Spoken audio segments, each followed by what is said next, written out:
नमस्कार मित्रांनो. ठरलं तर मग या मालिकेच्या येणाऱ्या काही भागांमध्ये एक जबरदस्त असा ट्विस्ट आपल्याला पाहायला मिळणार आहे. कारण अखेर रविराजसमोर सायली हीच आपली खरी तन्वी असल्याचं सत्य येणार आहे. आणि रविराज वाऱ्याच्या वेगाने सायलीला म्हणजेच आपल्या मुलीला भेटायला जाण्यासाठी निघणार आहे. परंतु त्याच वेळेला रविराजचा खूप मोठा अपघात होणार आहे. तो कसा, त्यासाठी व्हिडिओ शेवटपर्यंत नक्की पहा. मित्रांनो, आत्तापर्यंत आपण पाहिलं होतं की प्रियाने सायलीच्या आश्रमातील गाठोडे तिच्या कपाटामध्ये लपवून ठेवलेले असते, ज्यामध्ये सायली हीच खरी तन्वी असल्याचे सर्व काही पुरावे असतात. परंतु कुणाला संशय येऊ नये म्हणून प्रिया ही त्या गाठोड्यातील सर्व काही पुरावे म्हणजेच वस्तू एका डब्यामध्ये ठेवते आणि तो डब्बा गुपचूप ती तिच्या रूममधील कपाटावर ठेवत असते. त्याच वेळेला रविराज हा तिथे येतो आणि प्रिया खुर्चीवर उभी राहून तो डब्बाच ठेवत असते. तर ते पाहून रविराज धक्क्यानेच विचारतो, प्रिया तू हे काय करत आहेस? तर रविराजला समोर पाहून प्रियाला तर मोठा धक्का बसतो. ती ततमम करत म्हणते, काही नाही बाबा, मी असंच माझं जे बिनकामाचं सामान होतं ना ते कपाटावर ठेवत होते. परंतु तुम्ही इथे काय करत आहात?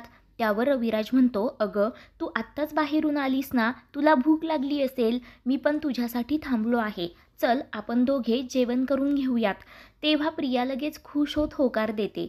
परंतु रविराज संशयाने पुन्हा विचारतो, त्या डब्यात काय आहे? प्रिया सांगते, काही नाही, त्यात सुद्धा माझे सामान आहे. म्हणून प्रिया घाईनेच रविराजला तेथून घेऊन जाण्यासाठी निघते. आणि मित्रांनो, त्याच वेळेला देवकृपेने एक मोठा चमत्कार होतो. प्रियाने कपाटावर ठेवलेला तो डब्बा अचानक खाली पडतो आणि त्यात असणाऱ्या सायलीच्या लहानपणीच्या सर्व वस्तू जमिनीवर पडतात.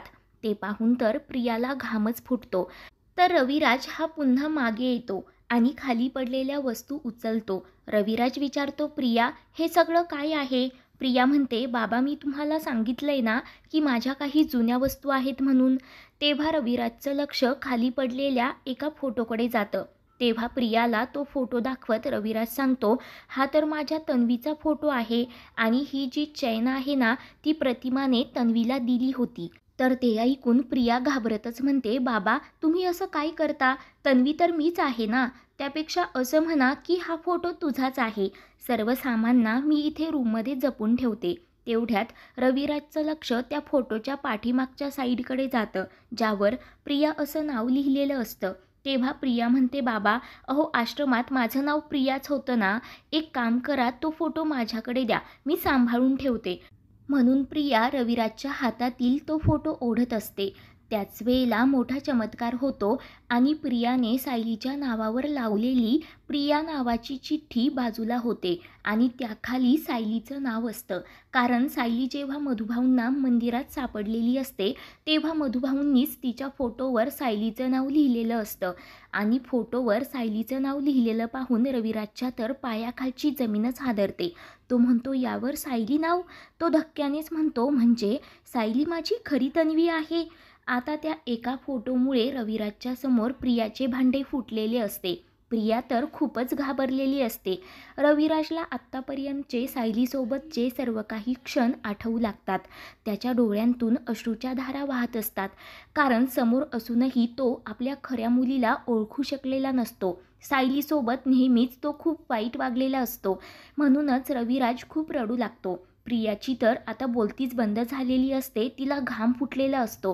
तेव्हा रविराज रागाने प्रियावर धावून जातो आणि तू माझ्या तन्वीची जागा घेतलीस, एवढी मोठी फसवणूक. किती महिन्यांपासून तू माझ्या तन्वीची जागा घेऊन या घरात राहतेस.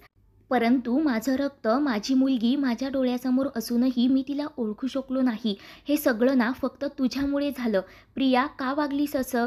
मला फसवून तुला काय मिळालं? म्हणून रविराज सणकण प्रियाच्या 4-5 कानाखालीच मारतो.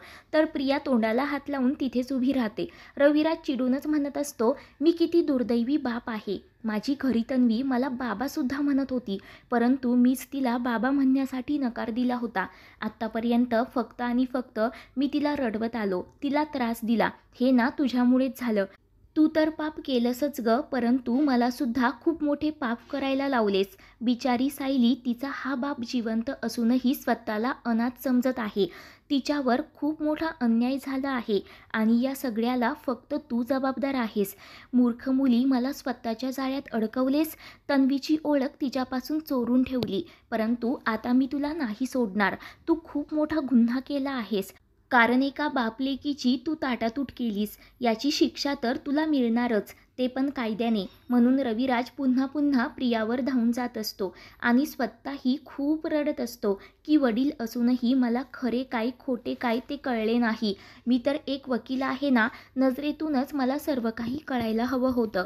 स्वतःच्या पोटच्या मुलीलाच मी त्रास दिला आणि या बहुरूपी मुलीवर डोळे झाकून विश्वास ठेवला. परंतु आता मला माझ्या पापाचं प्रायश्चित्त करायलाच हवं. आत्ताच्या आत्ता सर्वांना जाऊन सांगायला हवं की सायली हीच माझी खरी तन्वी आहे. ती माझी आणि प्रतिमाची मुलगी आहे.